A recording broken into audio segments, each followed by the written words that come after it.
y a vraiment intérêt à ce que la saison 2 soit bonne. Je vous jure. Parce que, sérieusement, ça devient une plaie. Ça devient une plaie de suivre ça. Je vous cache pas. Et comprenez que je fais faire un effort énorme pour pas gueuler dans la vidéo qui vient. Parce que c'était particulièrement frustrant, la seconde partie. Alors la première partie, c'est juste de la merde, hein, de la merde, perte de temps stupide. La seconde partie, c'est une façon de totalement casser les attentes un tant soit peu fortes qu'on peut avoir avec l'univers que vous avez mis en place. C'est genre le dernier espoir à me faire avoir le moindre intérêt envers cette espèce de petit village de merde, ces habitants stupides et des espèces de d'intrigues à la con qu'on crée autour, et on l'a cassé. Voilà, on l'a totalement détruit, ce dernier espoir, pour, pour revenir au statu quo stupidement.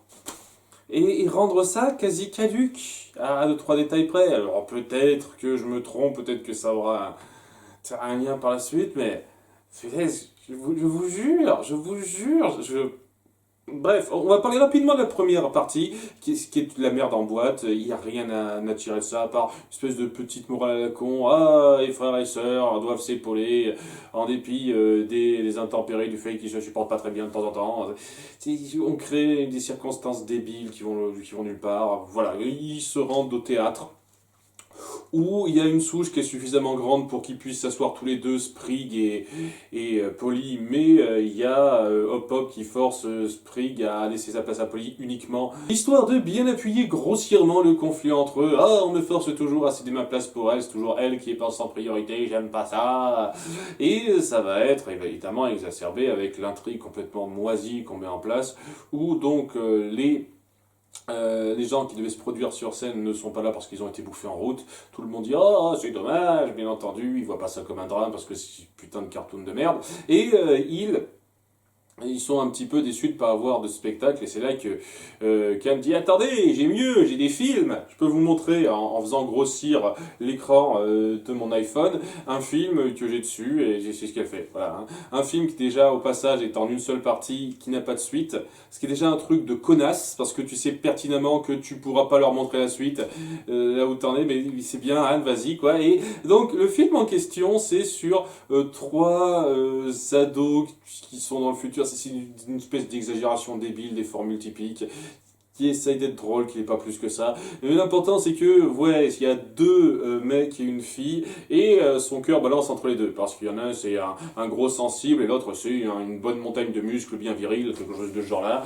Et donc elle hésite un petit peu entre les deux, et d'un côté il y a Polly qui est pour la montagne de muscles virils, et de l'autre il y a Sprig qui est pour le sensible. Et après que donc ça se termine sur un cliffhanger où elle ne prend pas sa décision, elle ne choisit pas qui elle préfère, tout le monde va de sa petite personne pour dire ah mais je préférerais qu'ils finissent avec ci ou avec ça. Et c'est le grand conflit entre Polly et Sprig qui ne sont pas d'accord là-dessus et qui décident de se créer deux coalitions l'un contre l'autre au point de totalement diviser la ville de façon rapide, grossière, cartoon, comme ça. C'est n'importe quoi. Voilà, c'est juste toute cette ville qui réagit en demeuré pour le plaisir de faire du gag, tout simplement.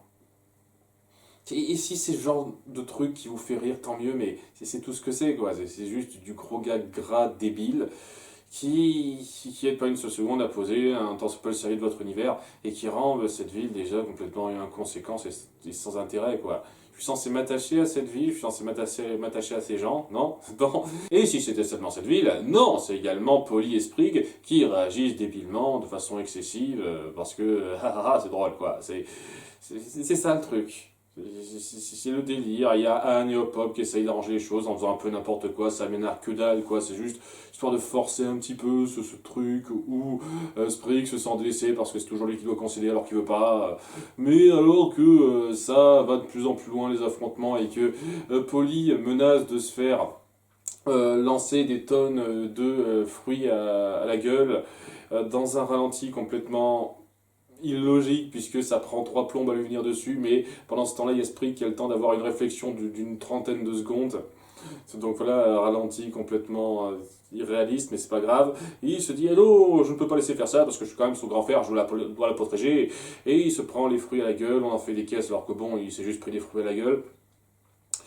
Pour qu'après ils se disent, ah voilà, c'est terminé, c'était sympa cette espèce de petit conflit annuel où on fait n'importe quoi, c'est la journée des débiles apparemment, et ben voilà, notre journée des débiles elle est passée, on était contents. Voilà. Et c'est bien, tandis que il y a Sprig et Polly qui font la paix. On est content pour eux, c'était super, j'en ai rien à foutre. Voilà. Il n'y a rien à foutre de cette histoire, il n'y a rien à foutre de votre considération. Et sérieux sport, si j'étais pas obligé, enfin obligé entre guillemets, si je ne découvrais pas cette série vraiment en entière pour les besoins de la critiquer pleinement, j'aurais sauté cette merde au bout de 2 minutes, je vous jure. Ça fait partie de ces trucs qui me saoulent particulièrement. Donc, mauvais. Et le suivant, il avait tout pour être super. Enfin, super. Il y a d'autres pour être bon, en fait. Un épisode important, impactant, qui reprenait certains détails d'épisodes précédents, mais non. Non, on décide de tout foutre en l'air dans la dernière minute pour bien donner l'impression qu'on ne fait que perdre son temps stupidement. Puisqu'il y a un Pop qui est complètement démoralisé au point qu'il en est un peu une loque sur son canapé. Alors, rapidement, puisque c'est du gag visuel, il se ressaisit un petit peu mieux après, mais bon voilà, il est une loque parce qu'il a perdu son stand, on joue là-dessus, et se dit qu'il n'arrivera pas à retrouver un job, même s'il y a des annonces. Il n'a pas toute la niaque pour ça. Et donc, lorsqu'il va à un entretien d'embauche, ça se passe pas super bien, mais c'est surtout là qu'il se rend compte que c'est les derniers jours pour se présenter contre le maire qui s'appelle Toadstool, qui rappelle bien la princesse Peach. C'est son premier nom, la princesse Toadstool, avant de s'appeler Peach, donc peut-être que c'était fait exprès. J'ai jamais trop fait gaffe au nom de ce gars. Bref, le maire se représente et il n'y a personne pour se présenter contre lui, en dépit du fait que c'est un maire complètement moisi jusqu'à la trogne, qui n'a rien fait pour la ville, et tout le monde laisse faire ça sans personne pour s'y opposer. C'est là que Pop se rend compte qu'il devrait faire mieux les choses, qu'il devrait s'intéresser à reconstruire, à mieux faire les routes, etc. etc. Quelqu'un devrait s'intéresser aux gens. Et lui, il ne s'intéresse qu'à sa propre personne. Les badauds qui passent, les différents habitants sont touchés par ce petit discours, se disent « Ok, on veut que tu te présentes ». Et le mec, il est déjà un petit peu pris au dépourvu, mais très vite aussi « Ouais, je peux changer les choses ». Il y a sa famille qui se dit « Ah, ça pourrait être une bonne façon de le faire regagner les planches, se ravigorer ». Et ils le suivent totalement, alors que sa campagne présidentielle, c'est de la grosse connerie. Ah oui, même sans compter la fin qui me gêne, il y a quand même des débilités un petit peu grosses là-dedans, puisque on a mis en place que l'important c'est la popularité et les voix que les deux candidats ou les plusieurs candidats pourraient engranger avant. On montrait bien dans l'épisode où on avait des boutons que l'important c'était quand même la popularité auprès du public, et pour ça il fallait s'accaparer leur sympathie. C'était le principe politique mis en place dans cet épisode. Et là, les seuls tests qu'on met en place pour jauger de qui va gagner, c'est juste des tests de combat. Tiens, qui arrivera le premier à apprivoiser une espèce de menthe géante, c'est pas une menthe, un scarabée géant à pic, qui saura comment faire pour nourrir des petits poussins. Le maire sortant, il sait absolument pas quoi faire, alors que bon, le maire sortant, il devrait être au courant de ces putains de traditions débiles pour votre jeu électoral, mais non, il sait pas, il sait toujours pas comment ça marche, c'est complètement débile. Voilà, il sait pas parce que mon cul, et de toute façon c'est un peu compréhensible qu'ils savent pas parce que ça n'amène rien, mais on en parlera à la fin. Et c'est ça le truc, quoi. Tu passes tout l'épisode sur ces confrontations directes où c'est juste qui sait mieux se débrouiller dans la nature, ce genre de conneries, des trucs qui ne mènent à rien, qui n'apportent que dalle. Et au début tu te dis, même si c'est pas super raccord avec ce qu'on a montré dans l'épisode sur Anne qui a des boutons, que ça va jouer un rôle important par la suite, que si on se sente là-dessus, ça va jouer un rôle important, c'est pour ça que c'est quelque chose de grave à pointer. Et ça semble un petit peu exacerber ça, lorsque Toadstool finit par voir Hop Hop avant la dernière épreuve, qui est un combat de boxe. Voilà, c'est le dernier combat de boxe, une fois de plus, des subtilités, n'importe quoi, balancer n'importe comment votre univers, comme il marche, mais bon. Il vient le voir pour lui dire, ok, ça serait bien que tu te couches, et si tu fais ça, je te promets de te rendre ton stand, sans taxe, bien placé, de façon à ce que tu puisses être sûr d'avoir du pognon et de bien t'en sortir. Et il n'y a pas de temps vraiment grandement alloué à ça, même si je trouve ça intéressant, c'est le fait que est-ce que ses propres intérêts assurés peuvent passer devant les intérêts des autres, même si ce n'est pas sûr à 100%. Et donc il a un petit peu ce doute, il en parle à sa famille, il garde pas ça uniquement pour lui, et il hésite. Et lorsque le lendemain, lors du match de boxe, il est confronté à Toadstool et se prend un coup, il hésite à rester couché pour aller au bout du marché qu'il a passé avec lui ou à se relever. Mais il voit les espoirs des gens qui l'encouragent, même sa famille, qui lui disent relève-toi, bats-toi, pour dire ok, je m'en fiche de ce que tu me promets, l'important c'est de penser aux autres. Et il se relève bien, il encaisse les coups, il lui donne un gros uppercut pour bien le faire valser et il gagne. Tu te dis waouh! Alors, en dépit du fait que c'est amené avec des règles ridicules, vous avez osé changer le statu quo, aller loin pour faire évoluer le personnage de Hop Hop vers une situation qui le change, qui ne sera pas juste vendeur de légumes à son étal, etc. Et c'était très fort, en dépit des grossièretés, en dépit de la façon ridicule qu'on a eu de montrer ces élections qui n'étaient pas trop dans la mise en place, mais et c'est là que on revient à la méthode de base, c'est-à-dire ben, on revient sur les scrutins. Le maire, à la toute fin, se décide avec des votes. Purement et simplement, à la toute fin, mais les résultats, qui a voté pour qui. Et c'était quoi ce délire en fait? Vous avez passé tout ce temps juste à montrer qui était le plus fort au combat, etc. Ça servait à rien en fait. Qui serait le plus fort, qui se ferait étaler au sol ou pas.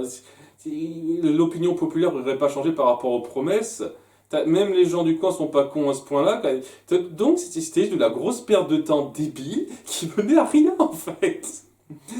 Ça aurait pu être quelque chose de différent où il montrait aux gens qu'il était plus de leur côté avec des vraies promesses sincères. Et le Toadstool lui aurait demandé retire-toi des élections et je te donnerai ce que tu veux. Non, non, c'est pas retire-toi des élections, c'est fais exprès de perdre contre moi un match de boxe qui ne sera pas vital à la décision finale. En fait, c'est complètement anecdotique. Donc c'est complètement con en fait. Tout de suite, cette façon de décider du gagnant à la fin avec le nombre de voix rend cette espèce de conflit et de mentalité des personnages de Hop Hop mise en place totalement caduque, sans intérêt. Mais le pire par rapport à ça, c'est que, ok, en dépit de ça, tout le monde est derrière Hop Hop à la fin, parce que voilà, les gens ont vu que c'était un bien meilleur leader pour le village, mais au bout du compte, ça veut rien dire, puisqu'il y a tout le monde sur le continent de Wart, je sais plus quoi, qui a voté pour Toadstool. Alors je ne sais pas comment ils ont voté, ils ont envoyé une lettre pour dire qui a voté si, je ne sais pas. Voilà. Donc il y a les 22 000 voix par rapport contre les 84 autres qui ont voté pour Toadstool plutôt que Hop Hop et donc ils passent comme ça. Et au final, bah, ça n'a servi à que dalle. Absolument que dalle. Cette mise en place de merde, ce moment où Hop Hop finit par partir à quelque chose de plus grand, on s'en fout puisque c'est défait. Et personne ne s'est dit, tiens, on aurait pu penser à ça. C'est pas la première fois que vous faites des élections, les gars. Vous êtes tous amnésiques. À part Toadstool, c'est quoi ce foutage de gueule? Sérieusement. C'est pas la première fois que vous élisez un maire, quand même. Donc vous devriez savoir que ça marche pas comme ça. Vous avez jamais fait gaffe à un seul décompte de vote avant? Vous êtes des débiles.